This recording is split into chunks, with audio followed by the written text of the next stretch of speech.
आज हम स्टडी करेंगे बर्ड्स क्लास ऑफ वर्टिब्रेट्स के बारे में।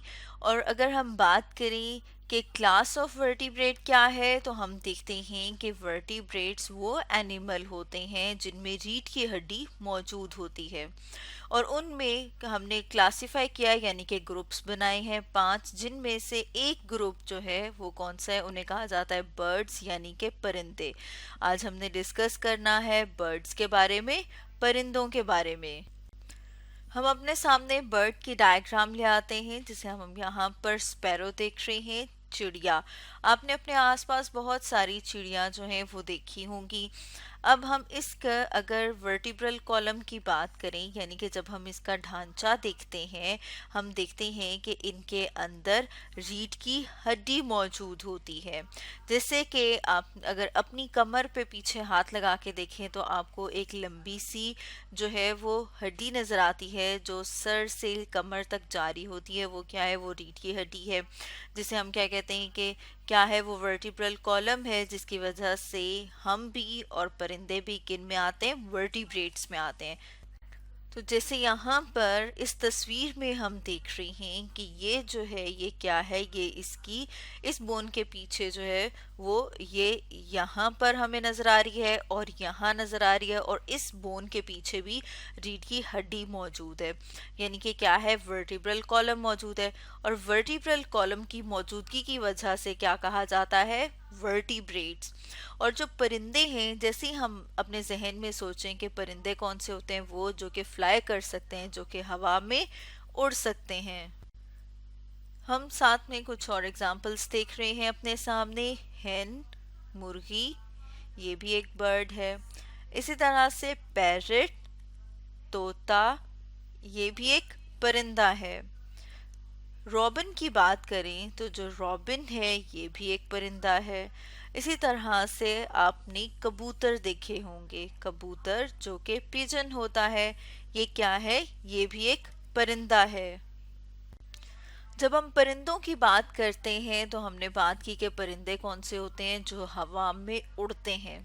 और उड़ने के लिए उनके पास जो एक खास चीज मौजूद है जो कि बाकी जानवरों के पास नहीं है, वो क्या है? पर। जैसे यहाँ पर आप देख रहे हैं, इसके पास पर मौजूद हैं।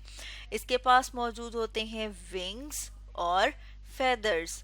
अब अगर हम ये देखें, क्या विंग और फेदर एक ही चीज होती है? तो हम देखते हैं कि जो विंग और फेदर है वो एक ही चीज़ नहीं होती। जैसे कि अगर हम इसके यहाँ पर विंग्स की बात करें तो जो ये वाला स्ट्रक्चर होगा यहाँ पर, और अगर हम इस डायग्राम में बात करें तो हम देख रहे हैं कि ये वाला जो स्ट्रक्चर है ये क्या है? ये इसका विंग है। और उसके ऊपर जो हम ये देख रहे हैं ये क्या है? ये इसके फेदर हैं। जैसे यहाँ पर हम देखें तो ये क्या है? ये फेदर है जो कि अटैच हुआ हुआ है, यानी कि वो आगे किसके साथ जुड़ा हुआ है? विंग के साथ। यानी कि ये जो स्ट्रक्चर है ये क्या होता है? ये विंग होता है। और इसके साथ मौजूद हैं फेदर्स जो कि इस विंग के साथ जुड़ जुड़े हुए हैं। बर्ड्स को अगर गौर से देखें तो हम देखते हैं कि उनके पास टीथ मौजूद नहीं होते, उनके दांत मौजूद नहीं होते, बल्कि उनके पास एक हॉर्नी बीक होती है, यानी कि एक सख्त सी चोंच मौजूद होती है। जैसे हम अपने सामने क्रो को देख रहे हैं, कव्वे को देख रहे हैं, आपने देखा होगा कि कव्वे के पास भी क्या मौजूद होती है? एक बीक मौजूद है, एक चोंच मौजूद होती है। यहाँ हम अपने सामने एक और एग्जाम्पल देख रहे हैं जिसमें ईगल उकाब को देख रहे हैं। और उकाब की भी हम चोंच देखें तो यहाँ पर ये जो हमें येलो नज़र आ रही है ये क्या है? ये इसकी चोंच है। और ये भी बहुत सख्त होती है, क्योंकि हमने बात की कि ये किस तरह की होती है? हॉर्नी बीक, यानी इतनी सख्त जैसे कि और जानवरों के सींग होते हैं जो जितने सख्त होते हैं, इसलिए इनकी जो बीक है उसे हॉर्नी बीक कहा जाता है। और ये जो अपनी बीक है, जो अपनी चोंच है, उसे इस्तेमाल करते हैं खुराक हासिल करने के लिए। जैसे आपने बहुत सारे परिंदों को देखा होगा कि वो क्या करते हैं? दाना तोड़ते हैं, या फिर मुख्तलिफ फ्रूट खाते हैं, या फिर अगर आप बात करें कि कुछ परिंदे ऐसे हैं जो मछलियाँ भी पकड़ के खाते हैं, तो उसके लिए वो क्या करते हैं वो अपनी चोंच को इस्तेमाल करते हैं अपनी खुराक को हासिल करने के लिए। बर्ड्स के बारे में जब हम कुछ और डिटेल में देखते हैं तो हम देखते हैं कि जो परिंदे हैं वो अंडे देते हैं, यानी कि वो क्या कर रहे हैं, वो एग ले करते हैं। जैसे हम अपने सामने मुर्गी देख रहे हैं, आपने रोज़ाना जो है वो नाश्ते में अंडा खाया होगा, तो वो अंडा किसका है, वो मुर्गी का है। और मुर्गी की बात करें कि वो क्या है, वो एक बर्ड है। और ये जो एग्स हैं, अंडे हैं, ये हैच करते हैं बेबी बर्ड में। जैसे यहाँ पर हम अपने सामने एक डायग्राम ले आए हैं।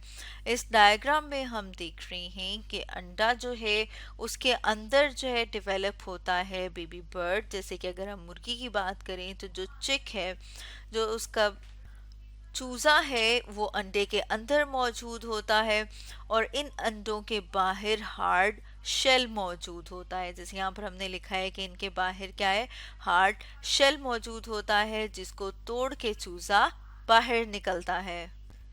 परिंदे जो हवा में उड़ते हैं तो उनके उड़ने में उनके बॉडी के अंदर बहुत सारे मुख्तलिफ ऐसी चीज़ें मौजूद हैं, या हम कहेंगे कि इस तरह की तब्दीलियां हुई हुई हैं जो बाकी जानवरों के अंदर मौजूद नहीं होती।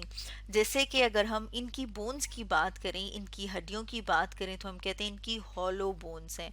हॉलो वैसे तो खाली को कहते हैं, लेकिन यहाँ पर हॉलो बोन्स क्यों कहा जाता है, क्योंकि जैसे यहाँ पर हम अपने सामने इस डायग्राम में देख रहे हैं कि इसकी हड्डियों के अंदर एयर स्पेसेस मौजूद होते हैं। और एयर स्पेसेस मौजूद है, इसके साथ साथ इनके पास लंग्स के साथ, यानी जो इनके फेफड़े होते हैं, वहाँ पर एयर सैक्स मौजूद होते हैं। जैसे यहाँ पर हम देख रहे हैं कि क्या है, लंग, और उसके साथ हमें चार जो है वो थैलों की तरह के स्ट्रक्चर यहाँ पर नजर आ रहे हैं। यहाँ पर हम देख रहे हैं तीन, इसी तरह से हम देख रहे हैं कि यहाँ पर मौजूद है। हम देख रहे हैं कि यहाँ पर ये जो थैले की तरह के स्ट्रक्चर है, क्या है, एयर सैक। अब ये जो है यानी कि हॉलो बोन और एयर सैक की वजह से क्या होता है, इन्हें उड़ने में मदद मिलती है। यानी कि परिंदे जो हवा में उड़ते हैं उसमें बहुत ही अहम रोल है इनकी हॉलो बोन्स का और एयर सैक्स का।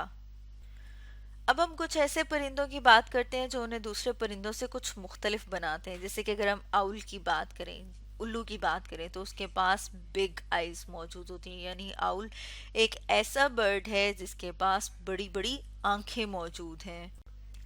किवी और ऑस्ट्रिच दो इस तरह के परिंदे हैं जो कि हवा में नहीं उड़ते, बल्कि वो ज़मीन के ऊपर, लैंड के ऊपर चलते हैं या दौड़ते हैं। इसलिए इन्हें कहा जाता है कि ये रनिंग बर्ड्स हैं। जैसे कि यहाँ पर हम देख रहे हैं ऑस्ट्रिच, जिसे कि शुतुरमुर्ग कहा जाता है, और हम देख रहे हैं यहाँ पर किवी की डायग्राम, और ये दोनों के दोनों रनिंग बर्ड हैं। और डक की बात की जाए, यानी कि जो बतख है वो एक स्विमिंग बर्ड है। जैसे कि आपने देखा होगा कि बतख जो है वो तालाब में या नदी में तैर रही होती है, तो इसलिए हम उसे क्या कहते हैं कि वो क्या है, वो एक स्विमिंग बर्ड है, क्योंकि वो स्विम करती है यानी तैरती है। अब हम देख लेते हैं दुनिया में पाया जाने वाला सबसे छोटा परिंदा, यानी कि वो परिंदा जो कि स्मॉलेस्ट बर्ड है, और उसकी बात करें कि वो कौन सा है, तो हम देखते हैं कि हमिंग बर्ड वो परिंदा है जो कि वर्ल्ड्स स्मॉलेस्ट बर्ड है, यानी दुनिया में पाया जाने वाला सबसे छोटा परिंदा, जैसे कि यहाँ पर हम अपने सामने डायग्राम में देख रहे हैं। तो स्टूडेंट्स, आज हमने स्टडी किया बर्ड्स, जो कि एक क्लास है वर्टिब्रेट्स की।